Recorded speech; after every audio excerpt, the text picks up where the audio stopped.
Sean Hook's Newsmaker Saturday starts now. Thanks for joining us on Newsmaker Saturday. Critical race theory, CRT. It argues that racism is more than just individual prejudices and discrimination. CRT centers on the idea that racism is systemic in the country's institutions.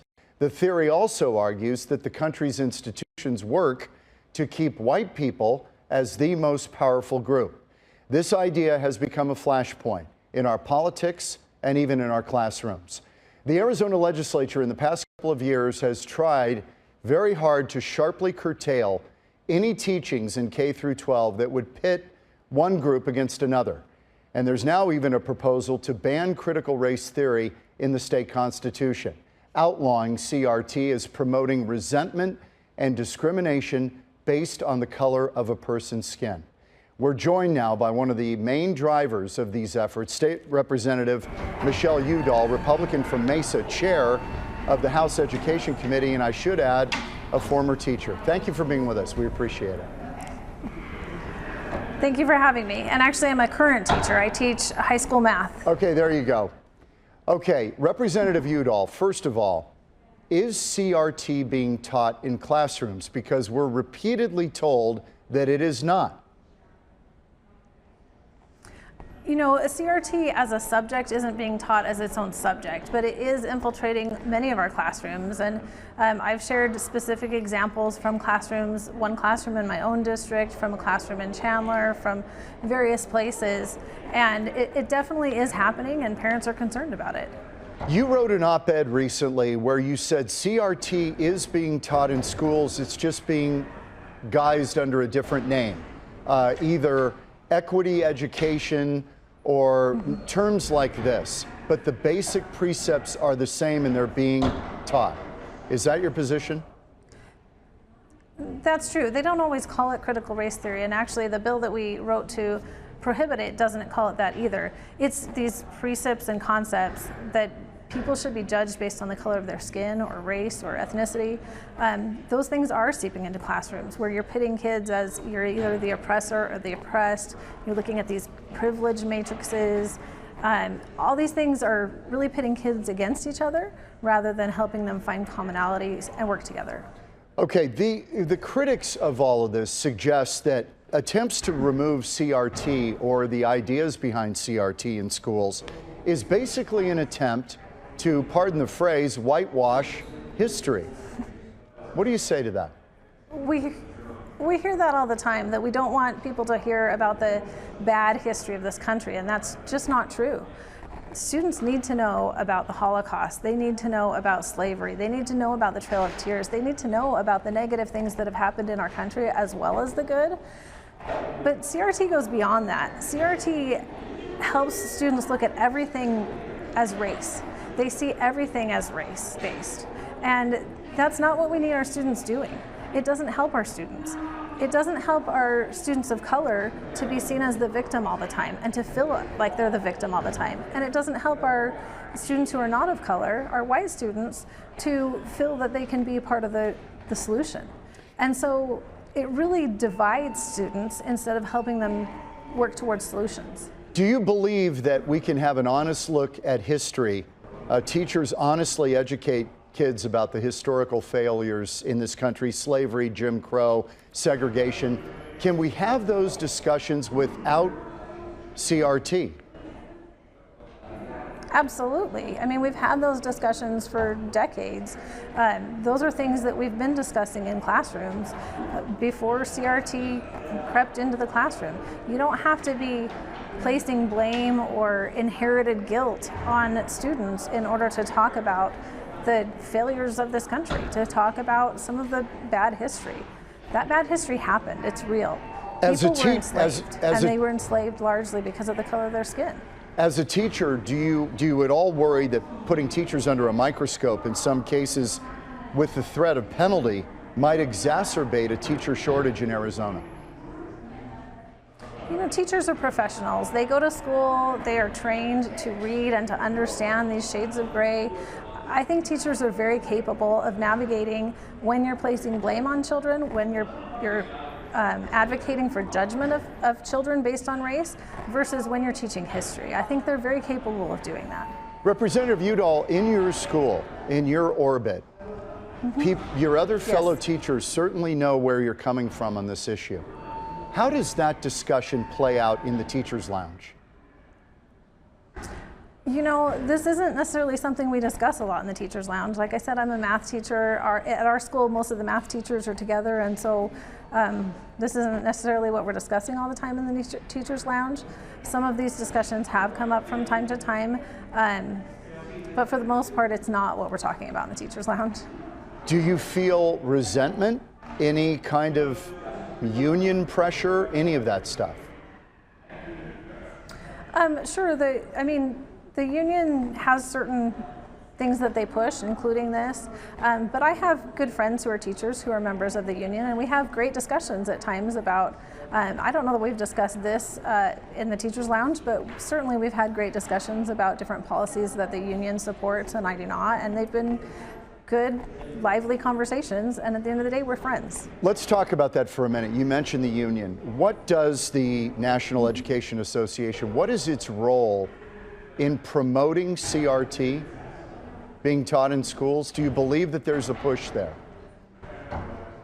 Well, there's absolutely a push there. In fact, they've gone so far as to raise money, to put in a fund to support teachers that get prosecuted for teaching CRT in the classroom.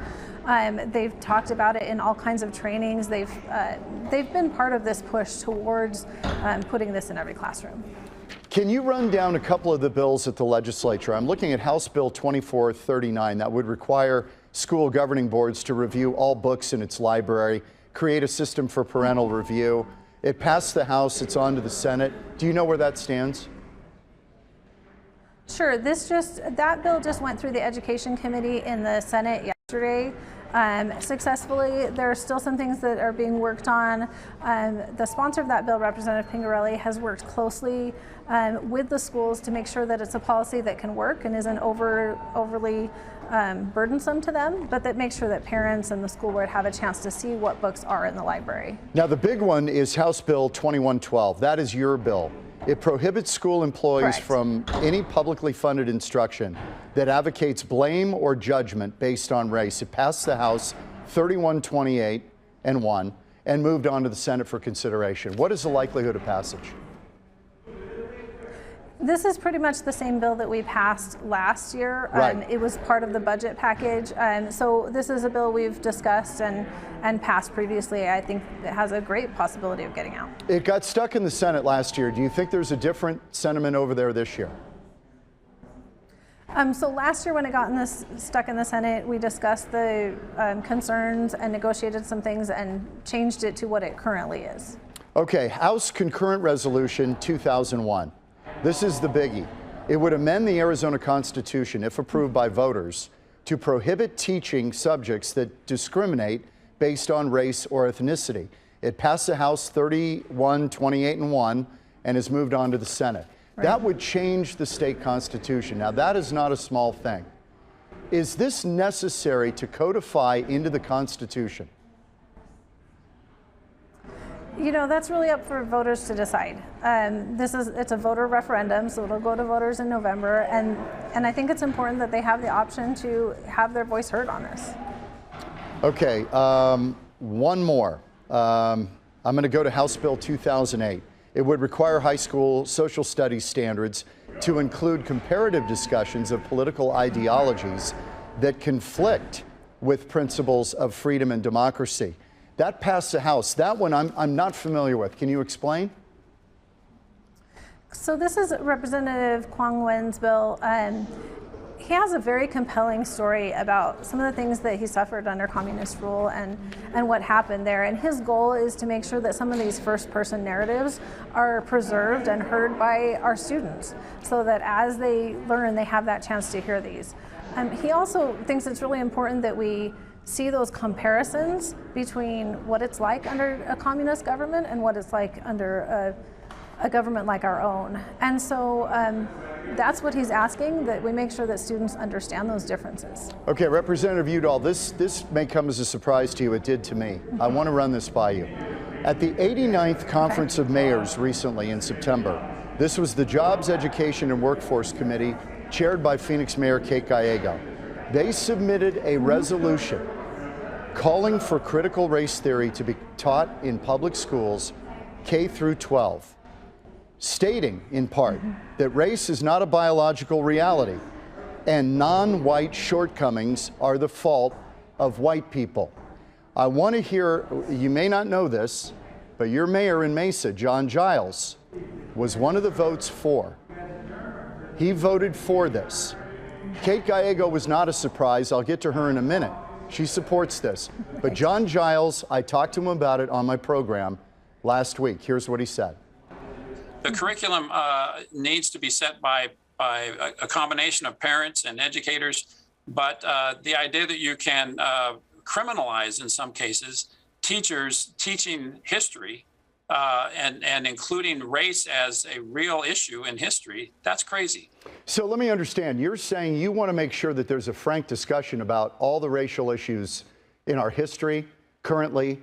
You don't want that to be off the table. But this idea that basically if you're born white, you're hopelessly racist, and that if you're born of color, you are hopelessly a victim. You do take exception with that. Absolutely. I do believe that race is a part of our history, and to suggest that a teacher ought to be commits a criminal offense if they discuss racial issues in their classroom, that's not a good education model. Representative Udall, surprised that your mayor of Mesa took this position? A little bit, but you know, the advocates or those who are against this bill have said a lot of things that it supposedly does that are not true. And so if you were thinking that teachers were going to be punished for just having honest conversations about race, then I could see how he would be against it. So I guess I need to have a good conversation with Mayor Giles and talk to him about what we're trying to do with this bill and what's actually in the bill, because that is not the intention of the bill. The bill is meant to prevent the blame. Got it. Which is exactly what he said he was against. I want to put up graphic number 8 because I reached out to Kate Gallego's office, and from Janine LaCure, her director of communications, issued this statement about Mayor Gallego's vote for this CRT being taught in schools. The information you have been given is wrong. The mayor believes our students should receive accurate lessons on the history of our nation. I didn't know what we got wrong. I got back to the mayor's office and said, please tell me what I got wrong. And there was no answer.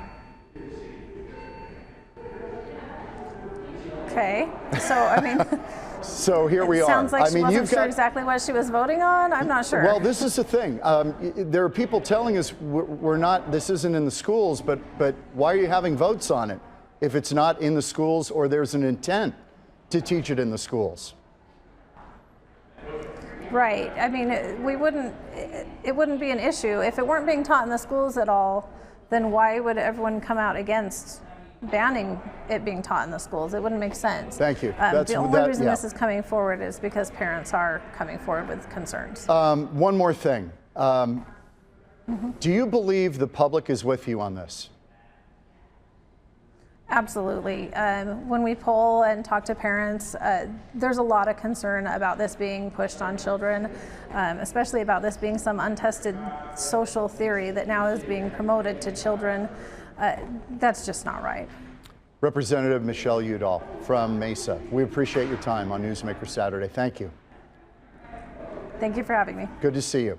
Coming up next on Newsmaker Saturday, Congresswoman Ann Kirkpatrick from Southern Arizona on Ukraine, energy independence, the border, and her advice for County Attorney Allister Adell, who's battling alcoholism.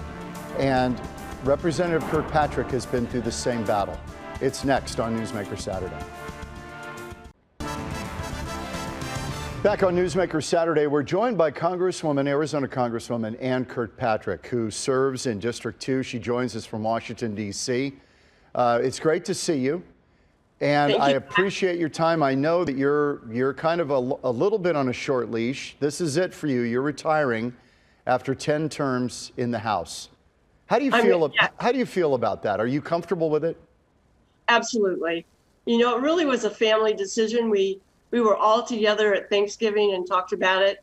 And you know, we've got 3 grandchildren, 3 grandsons in Arizona, and I just want to spend more time with them. We're going to show District 2. This is southeastern corner of the state, and you're familiar with it intimately. This is the District 2, but it's going to change in 2022.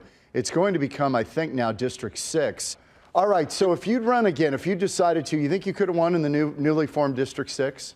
I think so. Okay. You're one of 50 Democrats who are retiring this year. That, to me, sounds the alarm that this could be really a bad election year for Democrats. Do you believe that? I don't. You don't? I do not. No. I know the members who are retiring. You know, they've been good members of Congress, and like me, they're ready to do something different. Do you have somebody that you would like to see take your position? Well, definitely a Democrat. I know that. Any more specific? You're not going to weigh in before the primary? I am not. You're not? Okay. No. All right. We've got to be careful here because we're taping midweek about what's happening in Ukraine. Just give me your overarching view of how we've dealt with Putin up to now and how we're dealing with Ukraine. Do you believe we should be offering more support, even potentially establishing a no-fly zone? Adam Kinzinger, your colleague from Illinois, who's also retiring, has made this case that maybe we should be part of the no-fly, but that means engaging potentially Russian MiGs.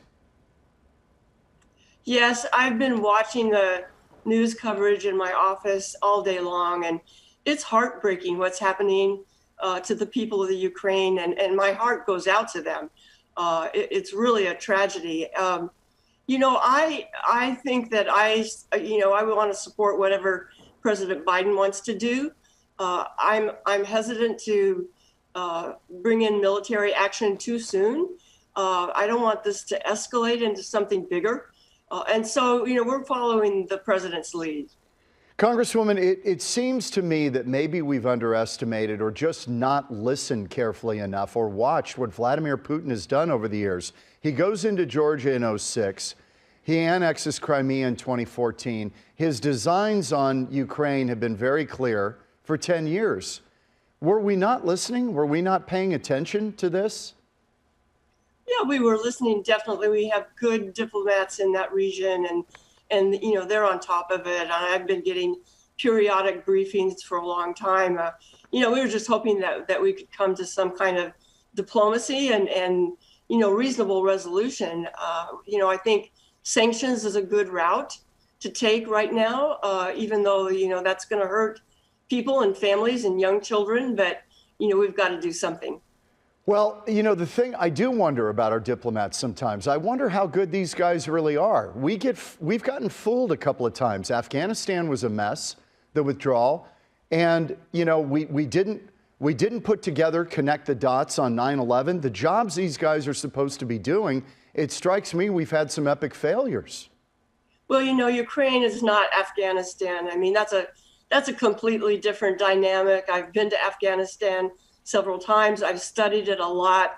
You know, it's a tribal, still a kind of a tribal country, and it's not united within its boundaries. And right. So there's a lot that's going on that's very different from the Ukraine. Okay, Americans are going to have some pain here as well. With sanctions, there's going to be pain at the pump.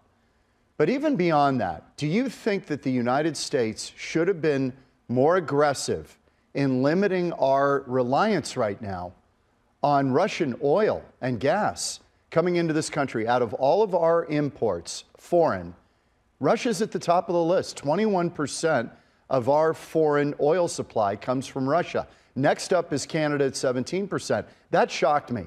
Why would we allow them to do this? Why would we, in essence, fund their war? Yes, John, you know, we all remember the long lines at the pumps. Yes. During the recession. And you know, I've been saying all along, we need to provide incentives for domestic oil so that we're not relying on importing foreign oil from other countries. We need to be creating it ourselves in our country. Now, that is different than your colleagues. I mean, that's a break from typical Democratic orthodoxy, right? You're a bit of an outlier saying that. Probably, but why not? Why not? Well, personally, I think you're right. I mean, we've got to be honest about this. Right now, we cannot power our economy with windmills and solar panels. Right now, that is only 12% of our power.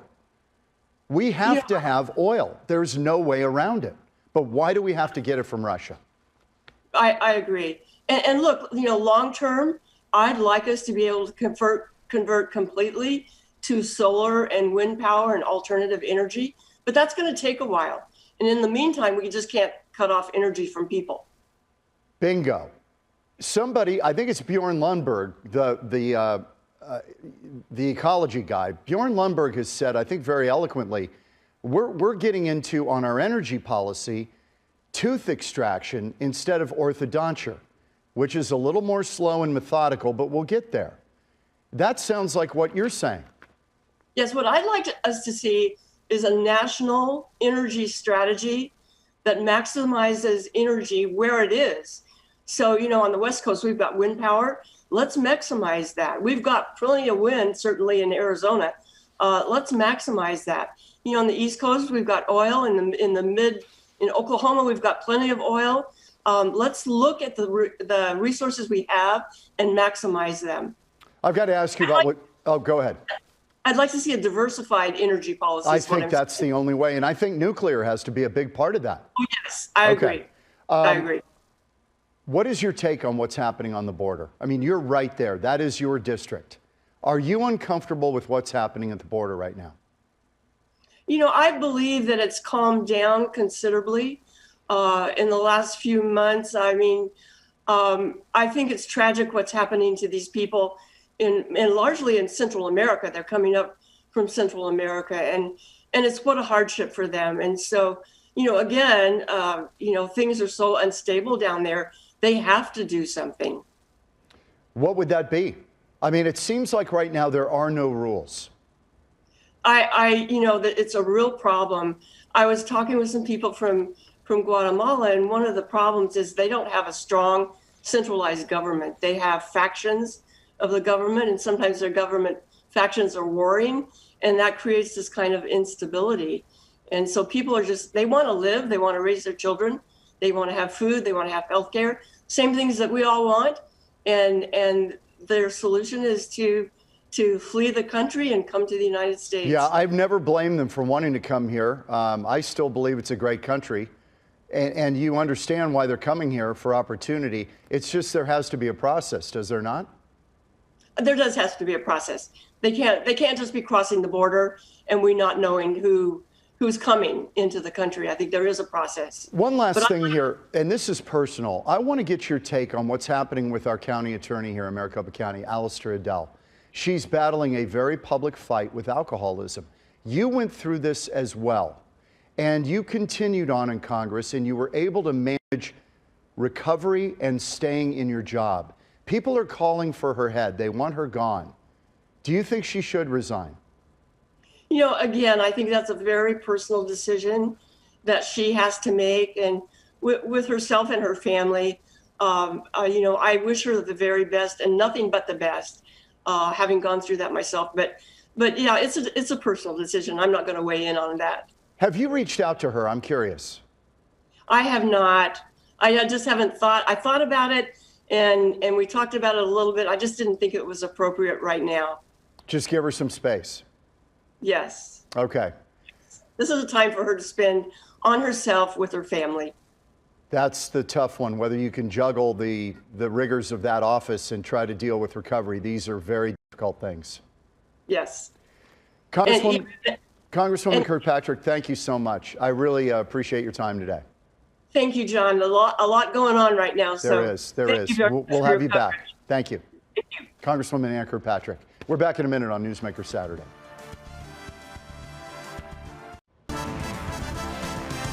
Thanks as always for watching Newsmaker Saturday. And if you want to see a prior program and you want to send it to a friend, you can either use the QR code, open up your camera app, it'll take you right there with the website, or do it the old-fashioned way, fox10phoenix.com/Newsmaker. We'll see you next week on Newsmaker Saturday.